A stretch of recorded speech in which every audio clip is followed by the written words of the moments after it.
Let us begin the Dhamma talk by first paying homage to the Buddha. And most of you can recite Namo Tassa, I believe. So, Namo Tassa Bhagavato Arahato Samma Sambuddhassa. Namo Tassa Bhagavato Arahato Samma Sambuddhassa. Namo Tassa Bhagavato Arahato Samma Sambuddhassa.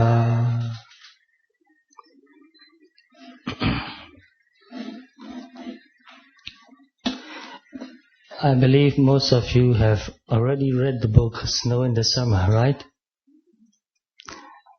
So, those who have read the book know enough about me already. And you can see that my thoughts are mostly very unconventional. I don't force myself to do something that I don't believe. So whatever I do it because I believe it. And whatever I do it because I love it. So my motivation comes from my positive attitude and love for it. Sometimes people do good things because they want good results, which is very good. And most people avoid doing bad things, bad deeds, because they are afraid of the bad results. That is also very good. But I do mostly good things because I love to do it. It doesn't matter whether I get any results or not. But I believe that good deeds, good actions brings good results. I believe that. But even though it doesn't bring any result for me, I will still do it because I just love to do it. And I try my best not to do evils because that's what the Buddha taught. Not because I'm afraid of the evil consequences. Not only because if I get evil consequences, well, surely I'm afraid of that too. But avoiding doing evil deeds, the motivation for avoiding evil deeds is not fear for me. I don't want to be an evil person. That's my motivation. I want to be a good person. So, most of what I do comes from positive motivation. So if you are not thinking too much about the consequences, but you do good deeds because you love to do good, because you want to be a good person, and you avoid doing evil deeds, bad things, because you don't want to be a bad person. Which means, I love myself too much. I want to be a good person. I love myself. So, when I really think about why I do something, it always ends up, the answer is, because I love myself. Sounds selfish, right? What do you say? I think that's a good way to be selfish. Because if I don't love myself, can I love anybody else? I don't think so. You have read Metta Sutta and you practice Metta meditation too. Who do you begin with? You begin with yourself. So, only when we love ourselves, then we love other people. And only when we really love ourselves, then we do good deeds and avoid bad deeds. So all of my motivations comes from self-love. And some people say that, well, that's very selfish. And I believe that that's a very good way to be selfish. So when I wrote that book, Snow in the Summer, actually I did not write the book. I wrote letters to my friends. They asked me questions. Sometimes they asked me how I was living. So whenever I have some time, I'll just sit and relax in the shade under a tree, or sometimes in the shade of my little cabin, and I'll think of them lovingly, send them a letter, and then slowly I write one word after another. And those friends who have those letters, they love my letters just because I wrote in a very good handwriting. And they can feel that I wrote those letters with love, with metta. And I wrote with real honesty. That's why sometimes I'm afraid that when people read my book, they'll find out too much about me. I'm a very conventional man, I know that. Since I was very young, I've always been very unconventional. I don't follow anybody's demand. And I don't like people giving me too much incentives to do good things. For example, sometimes my parents told me that if you pass the exam with good grades, we'll give you presents. I said, I don't want a present. If you give me the present, I won't study anymore. I study because I love knowledge so much. Sometimes I can't even sleep because I want to know. So that is my strongest motivation. And I wrote about that in this book, Snow in the Summer. My strongest motivation in my life is love of knowledge. I want to know.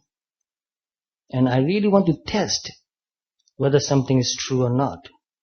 So I studied engineering, and I learned I studied science and engineering. I learned how scientists think.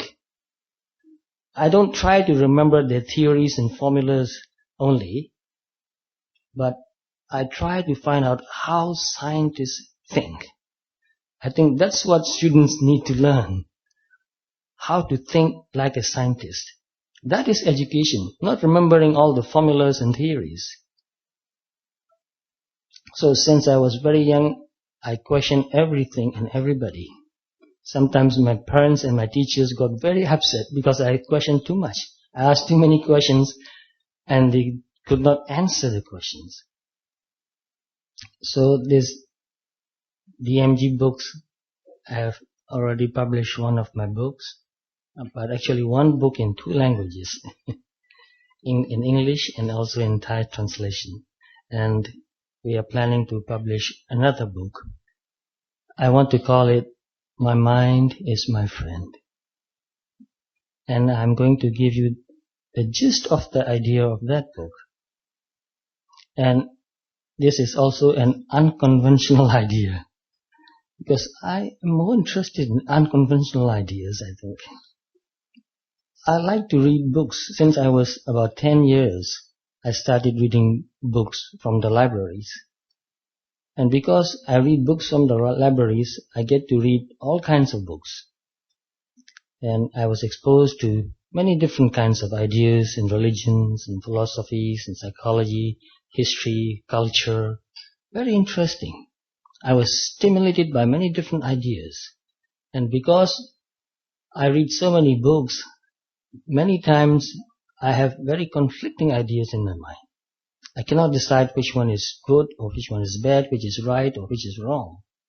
So it took me a long, long time to decide what is right and what is wrong. What is conventional, what is not conventional. And I think that keeps me awake all the time. I challenge myself all the time. So that book is based on a poem. I call it a poem.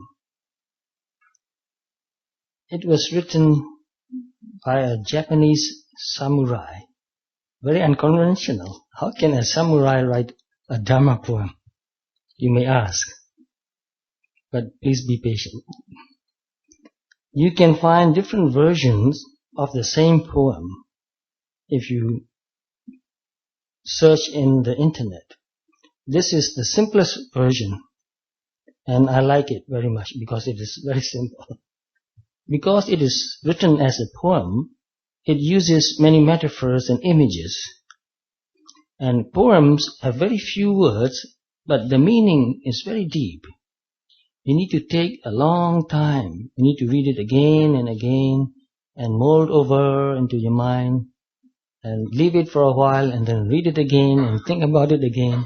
So at first, when I first got this poem, even the first verse made me think a lot.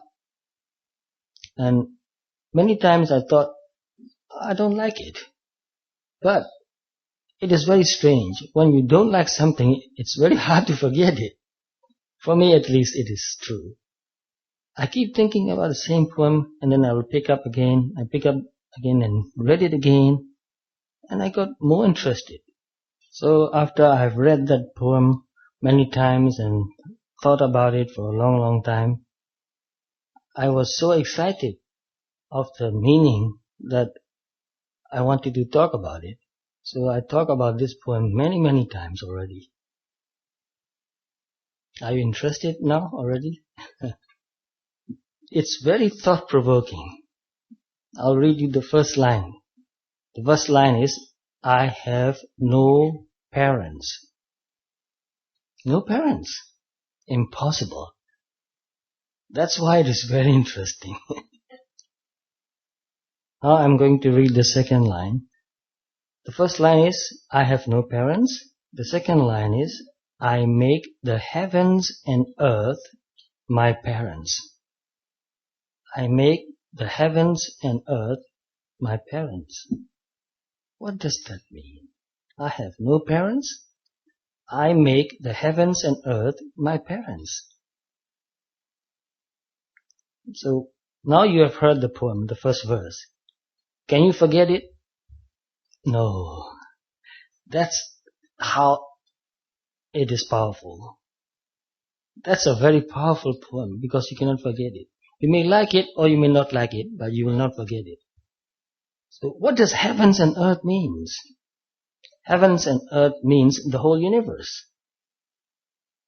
Taken together, it means the whole universe. It means nature. And in Chinese culture also, they talk of heavens and earth as nature.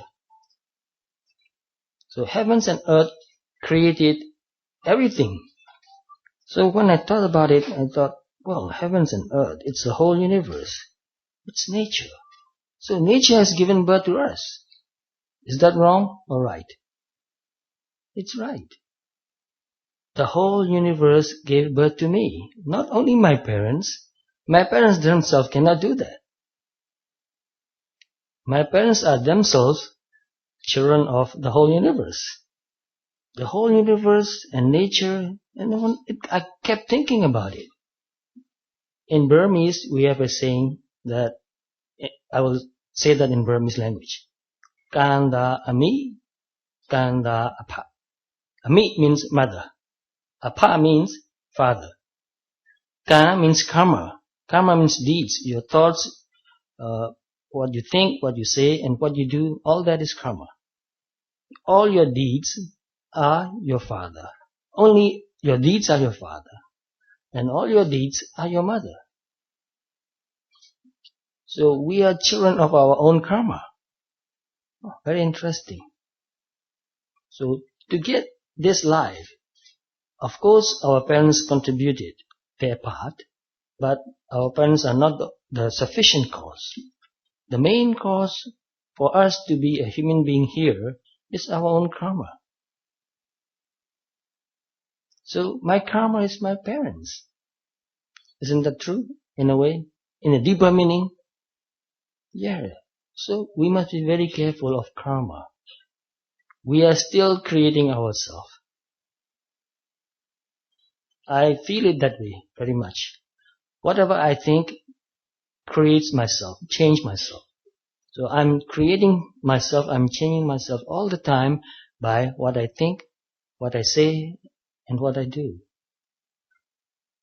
So deeper meaning of this verse is that karma is our parents, nature is our parents, the whole universe is our parents. Without the whole universe, there won't be this world, because this world is part of the universe. And without the whole universe and this world, we won't have a place to stay. So our parents are not the only sufficient cause to give birth to us. The whole universe taken together is the cause of us. So when you think about it, it makes you feel connected with the whole universe. And that feeling is really amazing. It's a very wonderful feeling. Many times, especially when I was living in the forest, very quiet and peaceful, nobody around, nothing to do. And that is not easy. Nothing to do is very difficult. That's why people are running around and trying to do something, trying to keep them occupied. But I was so interested in meditation, I gave away all my books, and my teacher told me not to read any books. It was very hard for me to do. I stopped reading for a few years. It was the hardest thing for me to do, actually. So I lived in the forest for a long time, just keeping my mind right in this moment, in the present. Meditating, that means meditating. Not thinking too much about the past, not thinking too much about the future, but just keeping my mind right in the moment, in the present. Paying attention to what I see, what I hear, what I think, what I feel. Sometimes not thinking much, just paying attention, just knowing what is happening.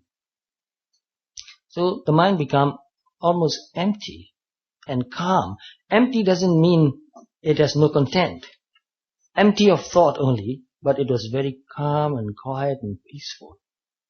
The mind was full of calmness and peacefulness.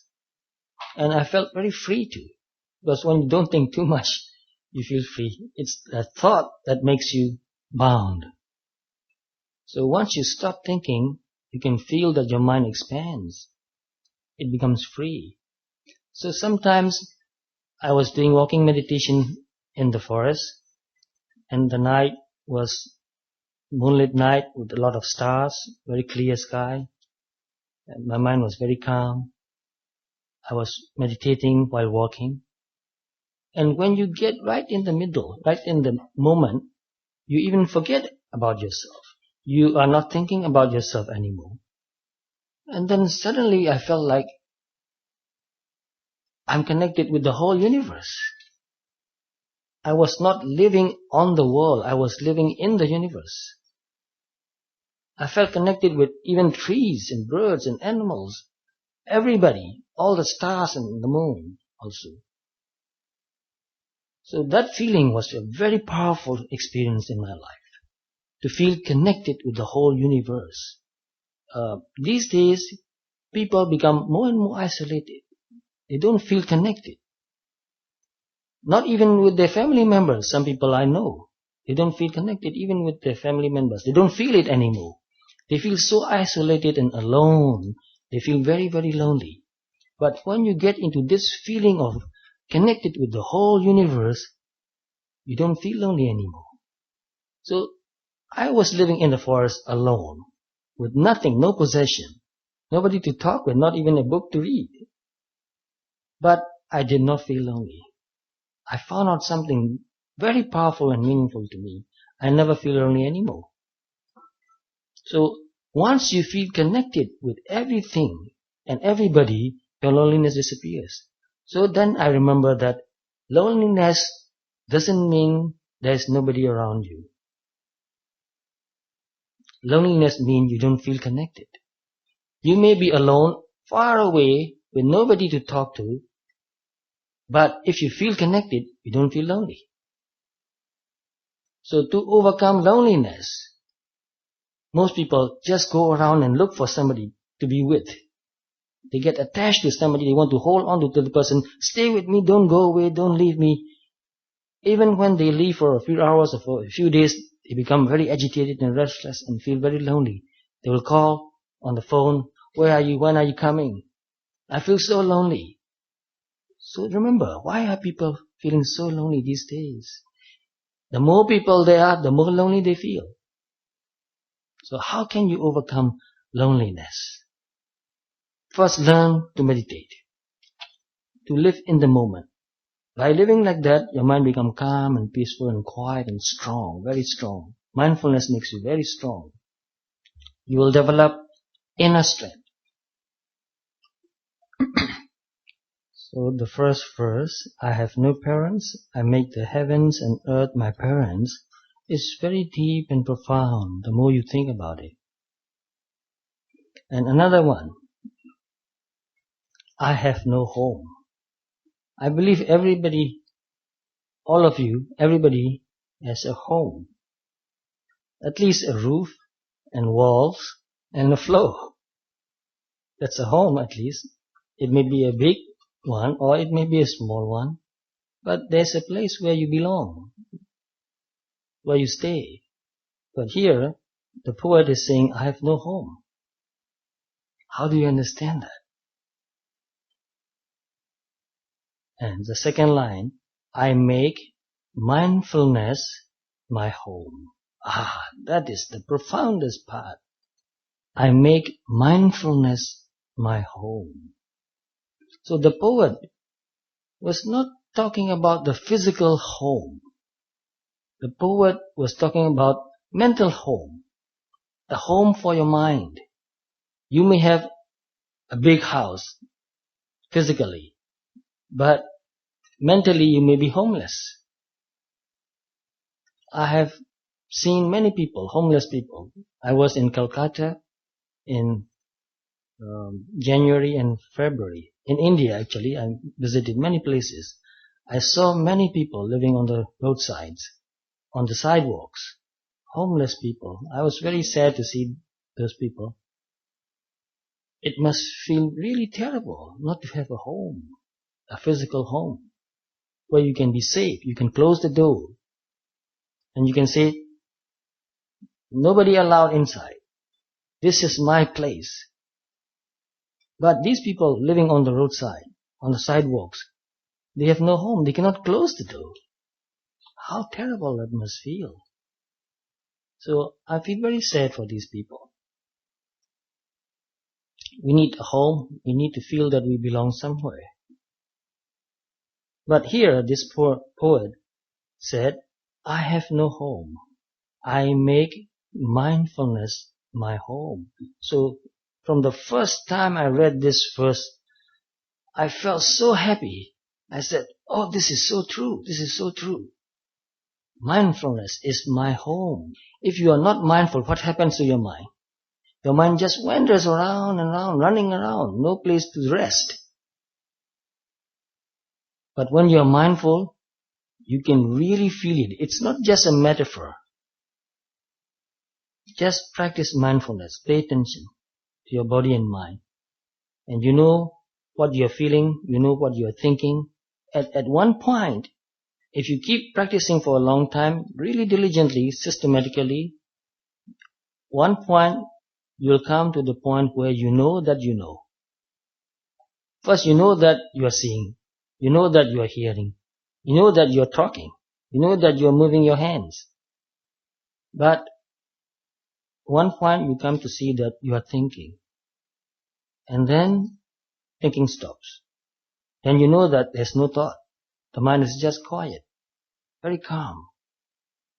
And you know that although it is quiet and calm, there's still this knowing there. Knowing. Mindful. And you know that you know. It is called awareness of awareness. And at that point, you feel a kind of energy and power also. To know that you know is very powerful. No animal can do that. And most people cannot do that because they have never practiced mindfulness. But if you practice mindfulness long enough, you will come to that point. When thinking stops, and there's only knowing without any thought. And there's also knowing of knowing. And one of my students who has been practicing mindfulness for a long time now, because once you really learn to be mindful, it is very hard for you not to do it anymore. Naturally, your mind gets into that mode of being, knowing.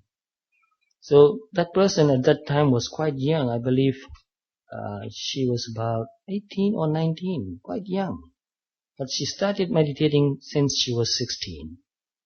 And one day, in her meditation practice, her thinking stopped, and she knew that there's no thought anymore. The mind is just quiet, peaceful, and she knows that she knows. And then after that, she came to me and she said, I had a very wonderful meditation experience today. I said, I never really encourage her to meditate. I just talk about how wonderful it is to be mindful, how unique it is to be aware. No animal can do that. It is unique human quality to be mindful, to know. It's a unique human quality. And when you practice mindfulness, you become more calm and peaceful. You become lively. You become alive. When you are not mindful, you are dull. You are absent-minded. But when you are mindful, you are present. She came and she said, I was meditating, and at first I was paying attention to breathing. So I knew that breathing in and breathing out, the air rushing in and rushing out, the coming air was cool, and the air going out was warm. And then I noticed that my mind was thinking of something else, and I was aware of the thought. And then after that, thinking stopped. And then my mind was very calm and quiet. And then I knew that I knew. I knew that I knew. I was aware that I was aware. Then she said, at that moment, I felt that I have become a real human being. This is not my word. This is not my sentence. I never thought that way. Although I practiced mindfulness and I had very wonderful experiences too, I never felt it that way. But this young lady, she came to this point and she knew that she knew. And she told me that at that moment, I felt that I had become a full human being. How wonderful it is to feel that way. So I said, oh, this is something really wonderful. So beautiful also. To feel that you have become a full human being. That means that you were not a full human being before that. Then I thought, that must be really true. That must be a very powerful experience. So when you are mindful, your mind is at home. You feel safe and secure. You feel dignified. You feel very strong too. Just like people with a very strong home, well-built home, you live in your home, you're secure, you're safe, you feel dignified. But look at those people who have no home, living on roadsides. They don't feel secure, they don't feel safe, they have no dignity, people don't respect them, and it must be very difficult for them to have self-respect even. I'm not sure whether they have self-respect or not, I cannot know, but it must be very difficult to feel self-respect if you are living on the sidewalk. So, in the same way, when your mind is mindful, then your mind is at home. Then you have real dignity. You really have self-respect. Your mind is calm and quiet. Your mind is strong. So when I read this verse, I thought, oh, this is so beautiful and powerful. I have no home. I make mindfulness my home. Another verse, I have no life or death. Another shocking idea, right? How can that be? I make the tides of breathing my life and death. So, conventionally speaking, we were born once, a long time ago maybe. I was born in 1947 August the 5th, Tuesday. I remember that because my mother told me. I did not know I was born on that day, but my mother told me. It must be true. I cannot prove it, I don't know. And I will die someday, probably a long, long time from now. I hope so, because I want to live a long life. Because life is so precious, especially when you know what is right and what is wrong, what is proper and what is not proper, what is good and what is bad. When you're living a good life, you should try to live a long life too. This is true conventionally. Everybody knows that. We have a life and we will die. But this poet is saying, I have no life or death. I make the tides of breathing my life and death. You will understand only when you meditate. When you meditate, you live right in the present moment. And you stop thinking.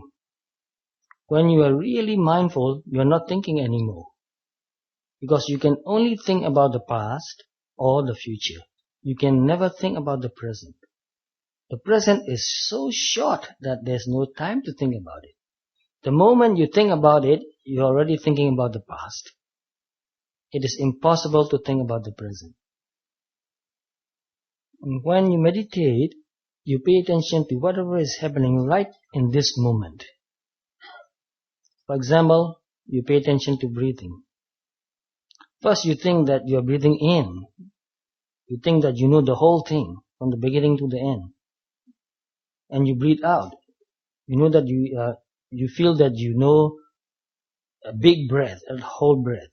But when you get closer and closer, you'll find that even in this breathing in one process, there are many small bits and pieces of awareness, of processes. So the more mindful you become, the shorter the present becomes. And when you can pay attention to whatever is happening right now, you can see that something arises right now and it's gone. It was not there before, it is not there after that. So the more mindful you become, the more you see that whatever you pay attention to, it arises at that moment and it passes away immediately. Very short. And that is life and death. Life and death is so short. What we ordinarily know as a birthday and a long life and death is an idea that we create in our mind. It's a conventional life and death. But the real life and death, the ultimate life and death is happening every moment. Something is arising and passing away. Right now, right now, right now, right now. It's very short. So, only a meditator knows that death is very near.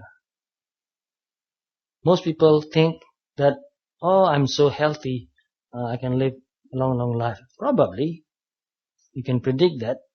You go to a life insurance company, they'll ask you how old you are and whether you have any diseases, and they'll calculate. They'll think that this person is going to live a long, long life, therefore will make much profit. That's how they calculate. But if you are old and you have diseases, they'll think this person is going to die soon. So this is conventional thinking. But even though we are healthy, we don't know when we will die. Maybe by accidents. Many people die every day by accidents. Healthy people die. So the real life and death is happening every moment. Therefore this verse is also very profound, and only if you are a good meditator and have experienced every phenomenon in this moment arising and passing away, you will understand what death really means.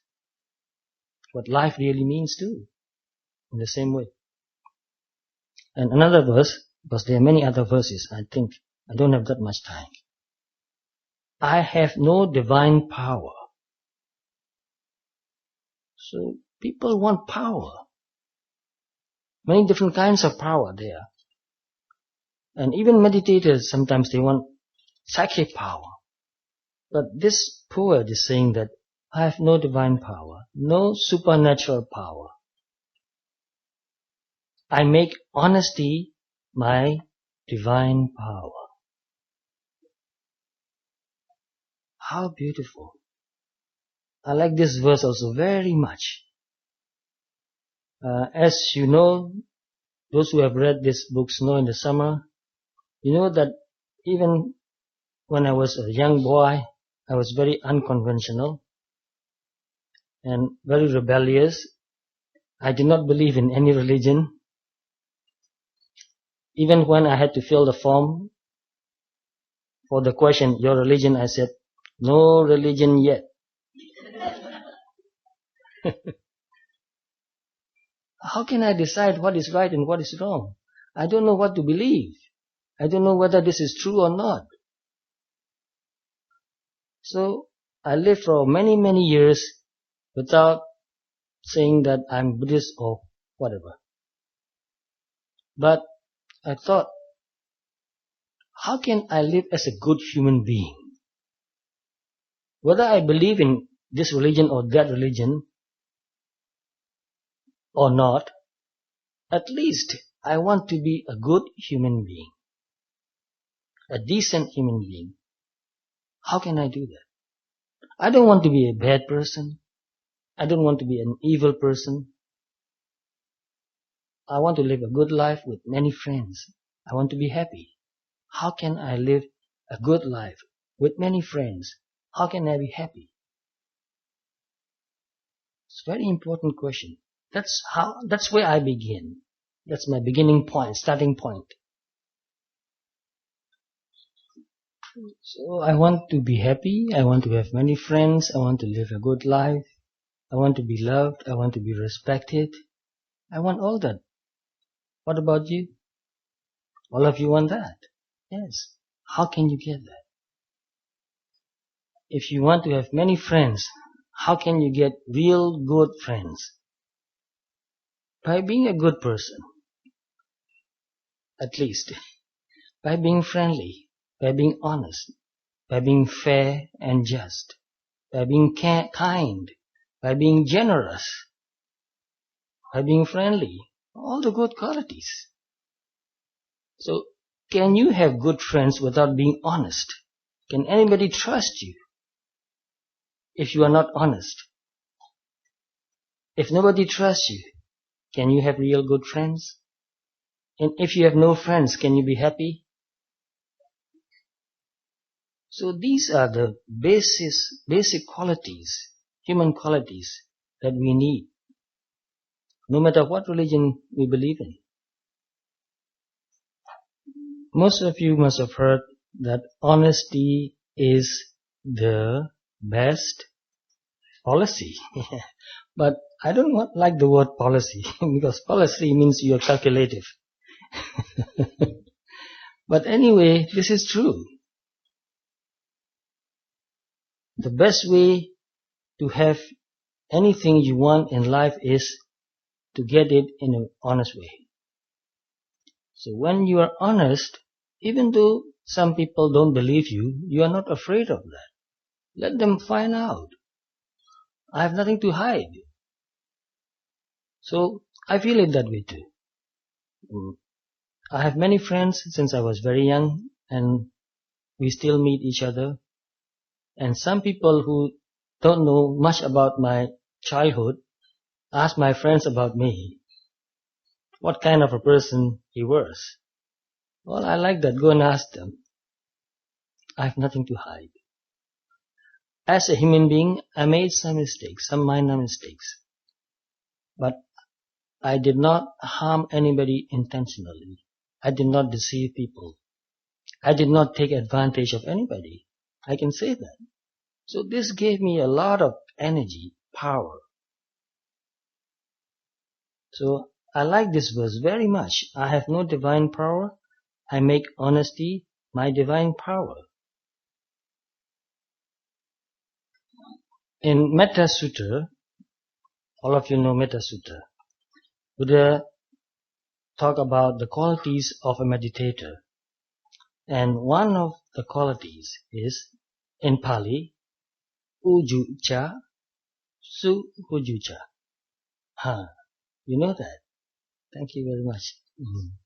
It means to be straight. Uju means straight, not crooked. And suhuju means very straight. The same word, but with more emphasis. So why? Why did Buddha emphasize that? Sometimes we are honest with other people, but we are dishonest with ourselves too. Sometimes it can happen. So self-deception is very dangerous, and it's very hard to overcome. Conventionally, in our dealings with other people, we can be very honest. But deception is very subtle. You will really find out about deception when you pay real attention to your thoughts and feelings. If you are not aware of your thoughts and feelings, your mind will deceive yourself. It will deceive you. So as a meditator, we should never deceive anybody, our teacher or our friends with whom we are meditating together. And also, we should never deceive ourselves. Because if we deceive anybody, including ourselves, we cannot make real progress in meditation. It is a big hindrance. Dishonesty or deception is a big hindrance.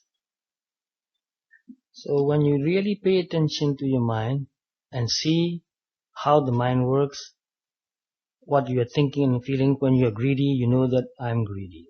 No justification. Just plain truth. I'm greedy. When you are angry, you look at your mind, I'm angry. I'm upset. No justification, why or this or that. Just plain truth. So if you can wash your mind and see it as it is, without trying to justify it, then you make real progress in your meditation practice. And that leads to liberation. Some people are really afraid of finding out who they really are. And when I talk about mindfulness meditation and mindfulness of thoughts and feelings and emotions, one of my friends told me that when I really wash my mind, all I see is how bad I am. And it was very painful, he said. He said, I don't want to do that. Because every time I sit and meditate and wash my mind, I see all these bad thoughts coming in my mind. I'm so bad. He said, I feel so bad about myself. I feel so unhappy. I want to stop meditating. So some people are trying to run away from themselves. But no matter how much you try to run away, you can never escape from yourself. There's no way you can escape from yourself. So no matter what you are thinking or feeling, no matter how bad your thoughts or feelings may be, just face the truth with honesty and courage. It needs a lot of courage to really look at yourself and see that this is me. When look in the mirror and say, this is me. Once we have really seen the truth about ourselves and face it and accept it, then we can learn from it and go over it. This is the only way. To overcome anything, first we must see it clearly. We must pay full attention, because attention itself is purifying. This is one function of attention, and very powerful. You know, Buddha said not to do evil, to do all the good, and to purify your mind. This is the teachings of the Buddhas. How do you purify your mind? By paying attention. And in the beginning, when you really pay attention, you see impurities, naturally. They are impurities. But when you really pay attention and accept it, then it is easier for you to overcome. No resistance, no control, no justification, no blaming, no judging. So when you meditate, don't resist, don't try to control, don't blame, don't judge. Just see and admit what is. That is very powerful, and that is honesty. Another verse, I have no friend. Really? You have no friend? I have no friend. I make my mind my friend. See how beautiful it is and how true it is. If your mind is not your friend, then I don't think you can have any friend. If you are your own enemy, how can you make friends with anybody else? So the other day, 2 days ago, I was chatting with one of my friends, and he asked me, why are you in Bangkok? I said, I'm here to publish another book. And he asked me, what's the book about? I said, well, I call my book, My Mind is My Friend. And he laughed and he said, there are so many people for whom their mind is their own enemy. And it is true. Because when your mind tells you to do evil things and you do it, you get into trouble. And when you get into trouble, will you call that mind your friend? Definitely no. And when you are doing evil and you tell another person to do evil, are you friends? No. Both of you get into trouble. Anything that gets you into trouble is not your friend. Our mind is not always our friend, because sometimes we think of doing something that is not proper, not right, and we do it. We make akusala. So we cannot say that our mind is always our friend. Sometimes it is our enemy, sometimes it is our friend. But how can you make your mind your real friend? By practicing mindfulness. This is the only way. That's why Buddha said this is the only way. By really watching your mind, by really paying attention to what you are thinking or feeling at any moment throughout the day, you'll see the truth about your mind. And only when you see the truth about your mind, gradually it will become purer and it will become your friend. When your mind becomes your friend, your true friend, then you are a really happy person.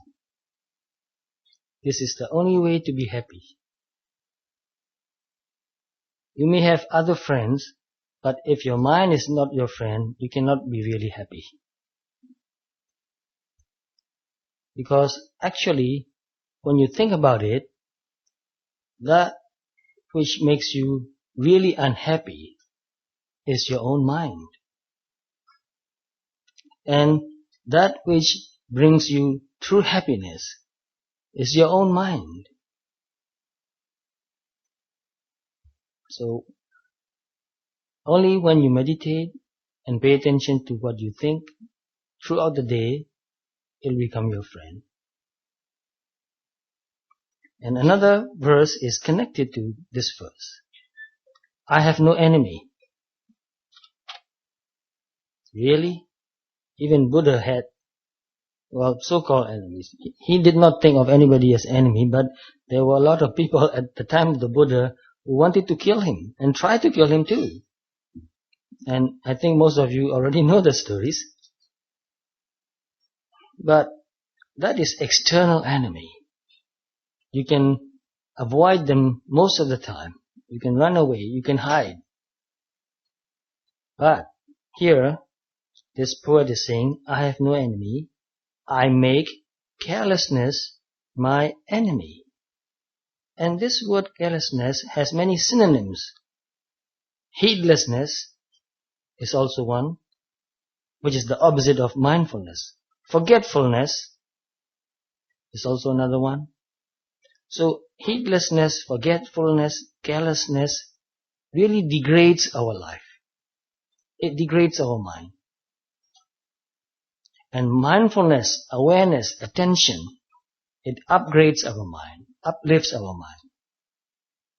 So when we really think about it, our real enemy is not out there. Our real enemy is right here inside. Carelessness, heedlessness, not paying attention, not knowing. Another verse, I have no armor. Armor means the protective clothes, very strong. They used to make it with iron, steel. So I have no armor. I make benevolence my armor. Benevolence means generosity, kindness, charity, and all that. So we try to protect ourselves from other people attacking us by wearing a very strong armor. We may be able to avoid being harmed that way, but we cannot always escape from danger that way. Because if we are not kind and gentle and generous, if we hurt other people all the time, then other people will hurt us. And someday they will succeed. So the best way to protect ourselves from being harmed by other people is by being kind, by being helpful, by being generous, by being loving. So loving kindness and compassion actually really protects us. And I want to put mindfulness also here. Sometimes some of my friends or some of my disciples, they are going abroad. They are going a long trip. So some of them, they came to me and asked me, we are going a long way and we want to be safe. What shall we take with us? Can you give us something we can take so that we can be safe? I said, take with you loving kindness and mindfulness. That's the only thing I can give you. And that will keep you safe. If that cannot keep you safe, nothing else can. So all of us want to be safe. We don't want to be harmed. So the best way to be safe is to be kind, to be loving, to be generous, to be helpful. I can elaborate a lot on that, but I think the gist of this is quite enough. The more I think about it, the more ideas come in my mind, and I want you to do the same thing. Another verse, I have no castle. Castle means a big house built with stone. Very strong house. I have no castle. I make immovable mind my castle. Immovable mind. That means samadhi. Samadhi is immovable mind. And when you have sati also, when sati becomes really strong, it becomes something like samadhi. Very similar. So sati and samadhi makes your mind really strong. So to have a strong mind, we need to develop sati and samadhi by practicing meditation. So people want to build a castle and live in the castle because they want to be safe and secure. But who are your enemies? Your own thoughts. If you don't have sati and samadhi, all kinds of thoughts will come into your mind. You can never be safe. So if you really want to be safe, we need to develop sati and samadhi. So you cannot feel safe in a castle. You can feel safe only if you have strong sati and samadhi. Another verse, I have no sword. Samurais, they carry a big sword. But this samurai is saying that I have no sword. So this samurai must be a very different kind of samurai. A meditator samurai. So he said, I have no sword.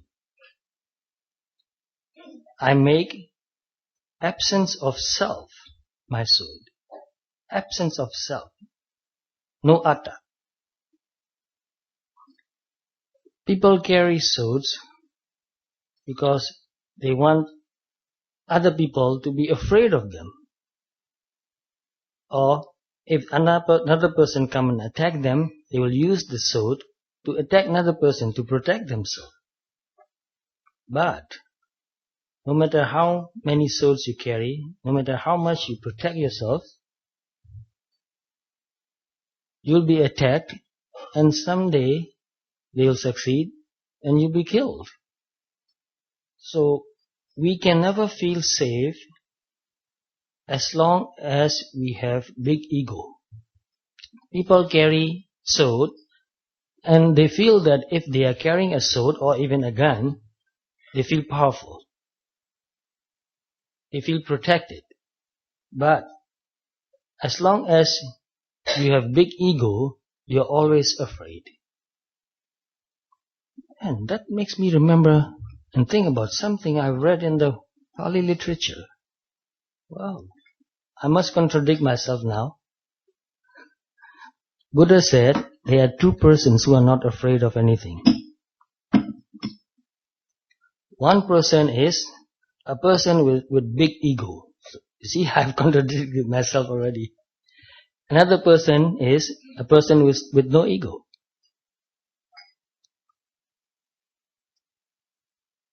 So during the war, in the war, you see some people, they are not afraid to die. I've seen some movies about Second World War where the Japanese fighter pilots, they dive down on the American warship. They knew that they are going to be killed that way, but they were not afraid to die. They killed themselves. So they were not afraid. So I'm sorry I contradicted myself. Buddha himself said that there are two persons who are not afraid. One person is with very big ego, another person is with no ego. Which one do you like? So, I make absence of self my sword. That's a real powerful weapon in a way. So ego always feel insecure. Ego is always trying to prove itself. People who practice vipassana meditation, when they develop real good mindfulness, they see that there's only physical process and mental process going on. Only process. No person. No being. No ego. No self. This is a little difficult to understand. But if you really practice vipassana meditation, you'll see it for yourself. Because all nature is always process. Nothing else. Nothing more than that. So when you see for yourself that there's only natural processes going on, there's no self, no ego, then you don't feel so afraid of it anymore. Some people, when they really develop vipassana insights, are not even afraid to die. They die very calmly, quietly, peacefully, meditating. Some of them died meditating. I know some people like that, and I want to do that too. So, if we really want to live a good life and feel safe and die with no fear, what is the best thing we can do? Mindfulness, right. To live mindfully and to die mindfully. That's the main point I want to talk about today. And I think I've really covered all the points clearly. So I'm trying my best to live a good life. As a human being, I'm not perfect like everybody else, but mostly I feel very happy about my life. I've learned how to meditate. Not only once, I think at least 3 times in my life I got very close to death. Once I thought I was really dying, and my friends also thought that I was dying. So I gave up hope, and they also gave up hope. Then I thought, at least I want to die mindfully. And I meditated. And because of that, my mind became very calm, and after a while, I thought I fell asleep. But my friends thought that I was unconscious. Then I woke up, I was feeling really good, and I recovered. I think it was mindfulness that saved my life. And from that time, I found out how to die. But I want to go on living. So I also found out how to live. And how to die and how to live are the same. Live mindfully and die mindfully. So that's the end of my talk. And I'm very happy to be here today. And I thank Kondana here very much for making this happen. Actually, I was feeling not well yesterday. And I was really worrying. Can I really go there and give a long talk for 2 hours? I don't know how long I took. But I thought, it's okay, I will go anyway. And I sat here, I was not really feeling well, but I am feeling really well now. So I thank all of you very much. Sadhu.